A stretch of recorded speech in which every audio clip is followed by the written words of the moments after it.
But going out into Lake Superior in November in gale warnings, and don't worry about the hatch clamps, I don't believe that. We could dive on the Edmund Fitzgerald till the end of time, and we will, in my view, definitively never know what happened to the Edmund Fitzgerald or why it sank exactly. And I don't believe anyone else does for sure either. How could we? Nobody was there.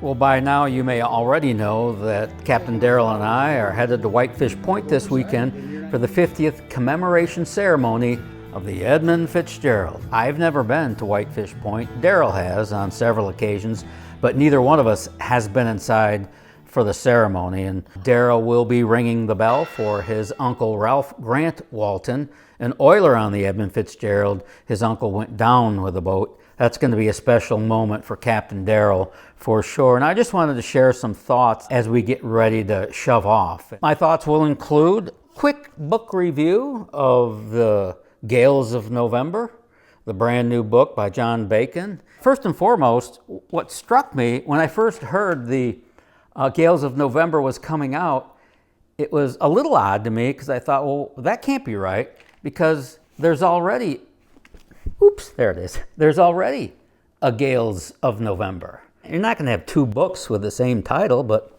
that's what happened. Both are excellent books, I must say. I've read them both. And I say that because these books bring it back to the men aboard.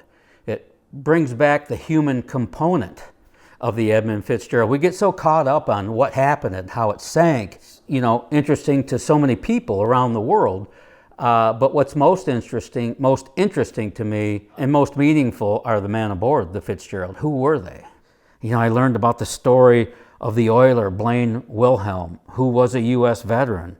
He saved spare change in a coffee can, and when he got home, he would spread it out on the table for his 7 children to divide up. I think the biggest discrepancy in the new book, The Gales of November, who was it that was planning to go with deckhand Bruce Hudson? Bruce Hudson was from North Olmsted, Ohio. He was 22. He was one of the deckhands on the Fitzgerald.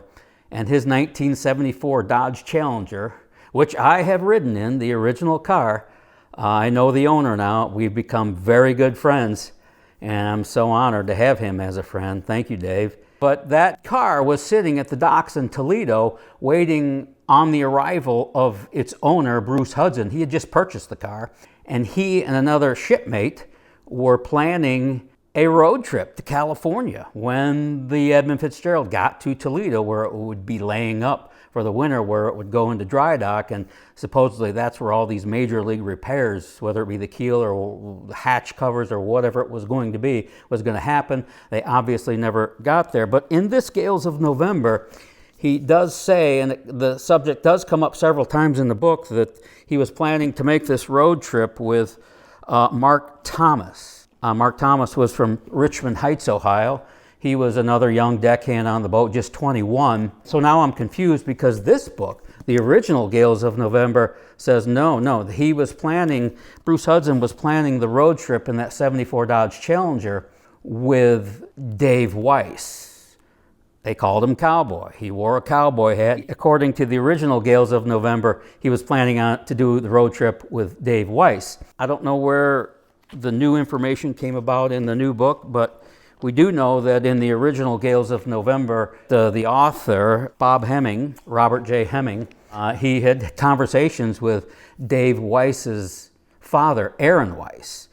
First of all, Dave Weiss, the cowboy, he was from California. He was currently attending the Great Lakes Academy in Traverse City in his final year and working on the Fitzgerald at the same time as an apprentice, I guess you would say. He was the cadet aboard, but he lived in California. He was from California. And it was the opinion of Dave Weiss's father, Aaron, that yes, they were both, Bruce Hudson and the cowboy, were coming home to California. And Weiss was going to visit with his parents for, I don't know, a few weeks or a month or two, and then get back to the academy in Traverse City. And his ticket to California would be Bruce Hudson and this 1974 Dodge Challenger. So one book has Dave Weiss going, and the new book has Mark Thomas as the occupant. But overall, I mean, This is just an excellent book. The way the author brings back the human components. And I did learn some things in the new book that I didn't know. One would be on the bottom. Apparently, according to this book, there is 120 feet of cable that has been pulled out from the electric winch, the forward electric winch on the Edmund Fitzgerald. There's, I don't know, 120 feet or so pulled out that may suggest the Edmund Fitzgerald was breaking up. Maybe that had to do or coincide with McSorley's comment to the ocean salty abafores to the pilot Woodard that, who overheard McSorley say on mic, "Don't let nobody on deck." Maybe the ship was coming apart and this would have been a last-ditch effort to lasso each halves together with steel cables and attempt to keep the Fitzgerald together. If that's true, it would have been a last-ditch desperate effort because little 1-inch or 2-inch cables, whatever they were, would have snapped like rubber bands if that thing was really coming apart. But I don't know what it means, but according to the book, there's 120 feet of cable pulled out from that forward winch. So why? I learned that. That was something I had never heard before. I thought that was interesting. But yeah, I just love the way the book breaks it down to the humans aboard. That's what's most interesting, most meaningful to me, is the men who sailed on the Fitz. A quick note on the title again, Gales of November.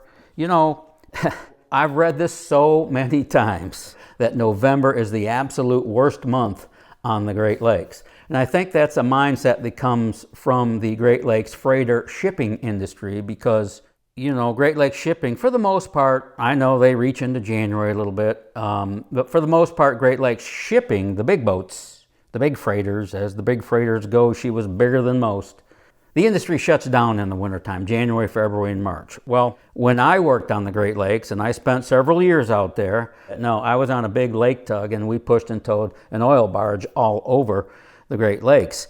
It was an icebreaker, so I was out there all year round.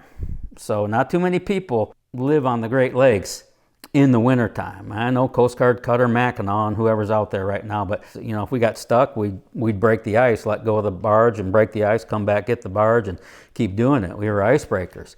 And I got into some of my most scariest times on the lakes in those winter months. Just brutal. If it's brutal in November, and we know it is, or certainly can be, it ain't no prettier in February, let me tell you. It's just that most people aren't out there in February, but I was.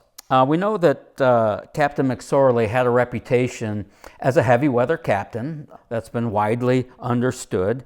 I worked for a heavy weather captain. He didn't slow down or wait for much, let me tell you. He too felt his tug, the tug James A. Hanna. His name was Newtsy Hebert. He was a Cajun from Louisiana. He was a neat guy, and we got along very well, but he was a tough old bastard. You didn't want to cross him. But he thought his tug was invincible, and he always told me, heck, I'd rather be on this tug than a big old lake freighter. Those things break in half. This tug isn't going to break in half. It's got the big deep draft. He'd say, you're in good shape on this tug. We're not going down.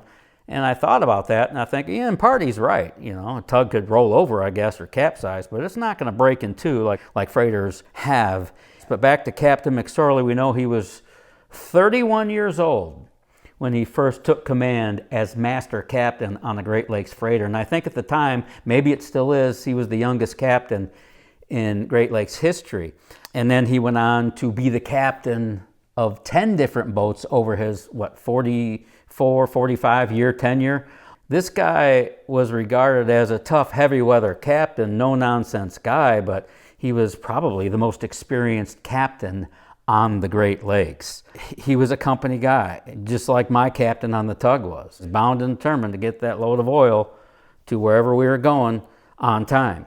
And I know McSorley had that in him. He was going to get that load of iron ore there come hell or high water.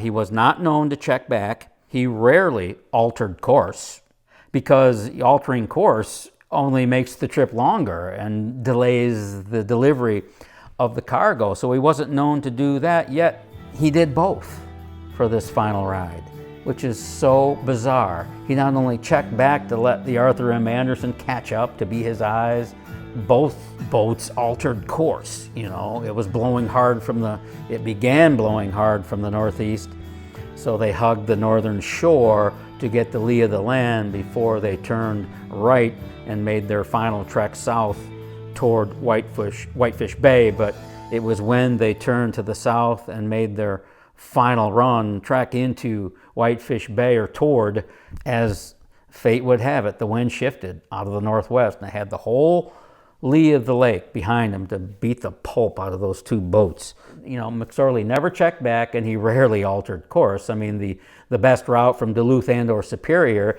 is you make a straight beeline for the tip of the Keweenaw Peninsula, and then one more kink to the right and steer a straight shot to Whitefish Bay. You know, but by adding more to the trip and following the more northern route to get the lee of the land, you know, they added 14, 15 hours to this thing. And the crazy thing is, if McSorley would have stayed with what he usually did, was full ahead and keep it that way, and the most direct route, if he would have did those two things, they would have easily made it to Whitefish Bay. They would have beat that Northwester, because they added 14, 15 hours to the trip.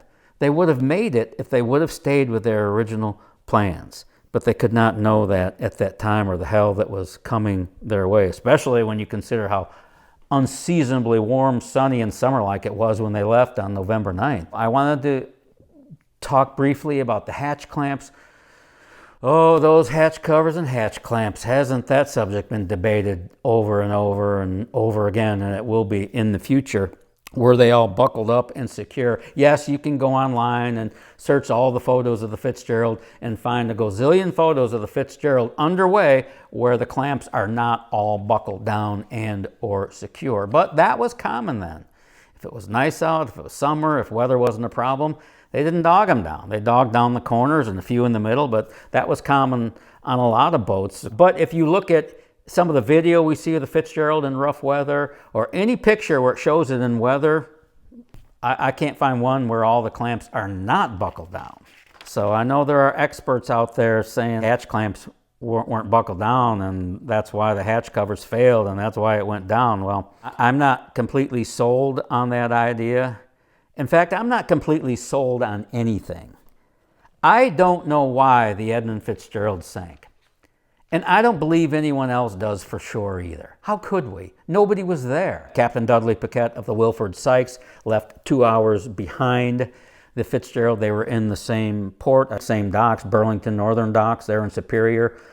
Dudley Paquette, captain on the Wilford Sykes, he anchored behind Isle Royale to get protection from the storm. It turned out to be a very wise decision, but he said he saw the Fitzgerald leave Superior and all the hatch clamps were not secure. Okay, that was not uncommon. They'd say, well, we'll just buckle them up on the way. Let's get going. Money is time. Time is money. We got to go, and we're going to go. So get what you can now, and we're going to buckle those hatch clamps or secure them as we go. And you keep in mind, November 9th, I don't know why, but they got that unseasonably warm, sunny summer. It was 70 degrees. It was a beautiful summer day. Before it started to get rough, and that would have been once they passed like Isle Royale and started steering more north, that's when the weather started really kicking up. But for much of the western half of Lake Superior, as they initially went out into the lake, it was pretty calm. It was nice. It was warm. It was sunny. They would have had plenty of time to fasten all those clamps. You know, and plus, keep in mind, there were gale warnings up now. It was still nice and sunny, but gale warnings were up.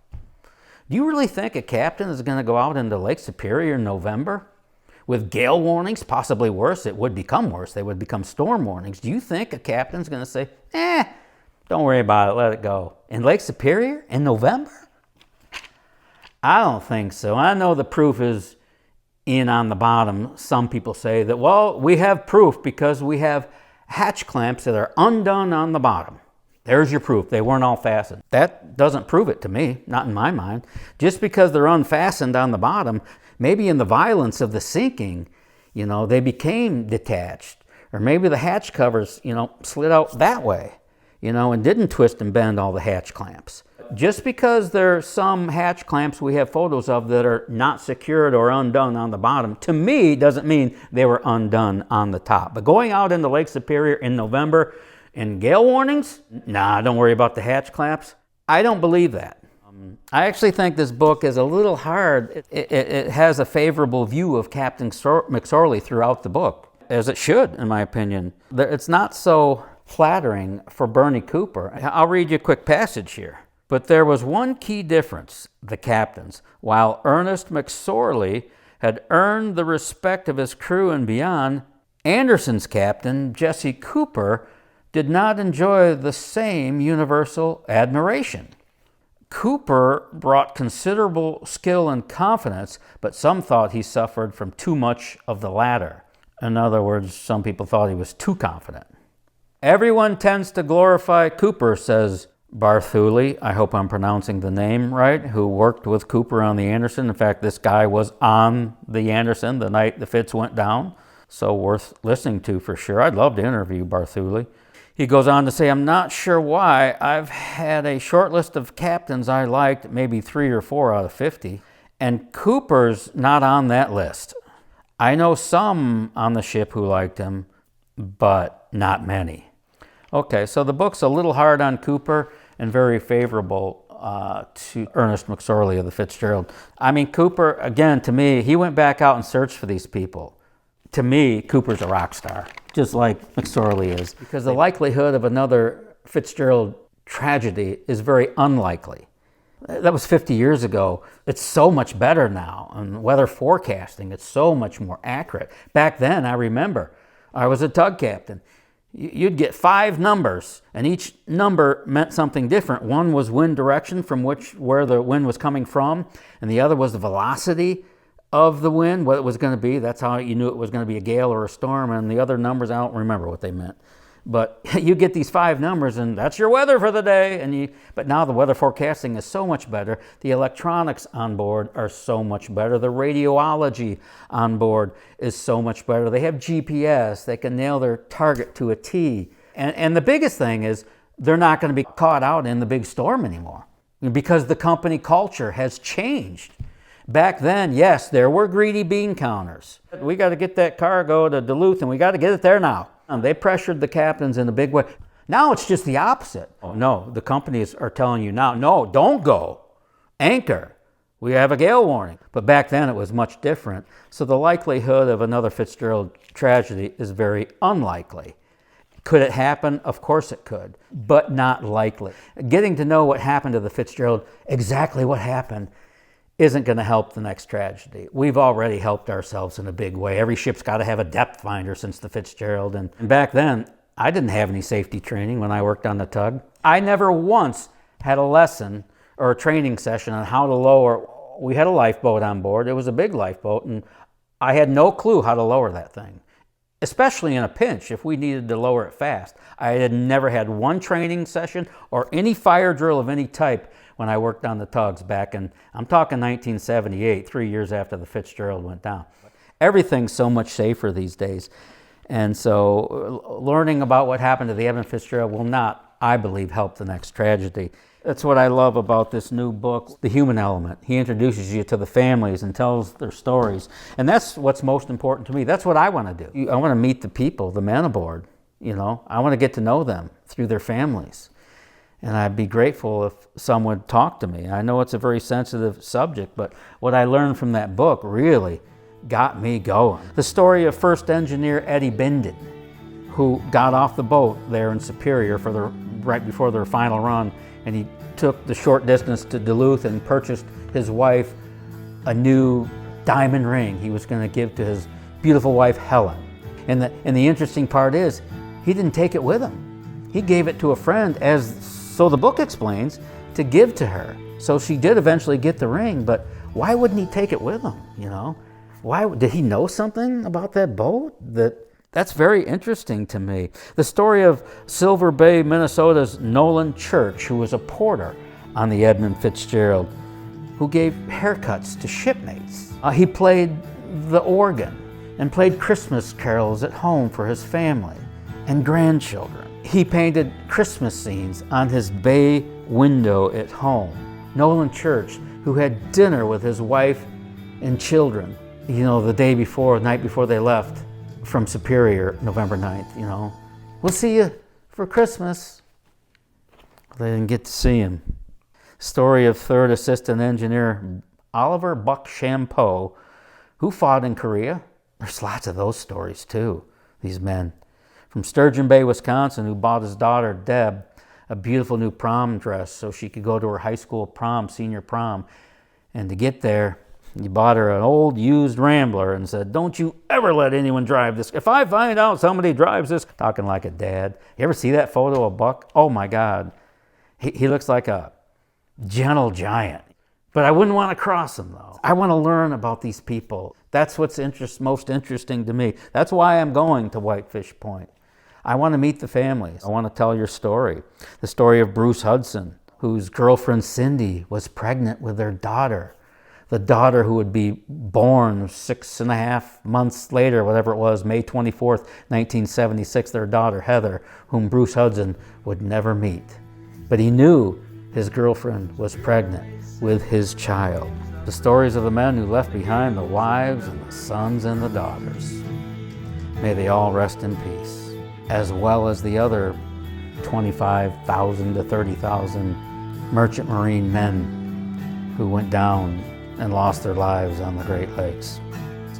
I'm grateful for all of you. Thank you for your support, and I look forward to seeing you on the other side of Whitefish Point and the 50th commemoration of the Edmund Fitzgerald. Take care, everyone.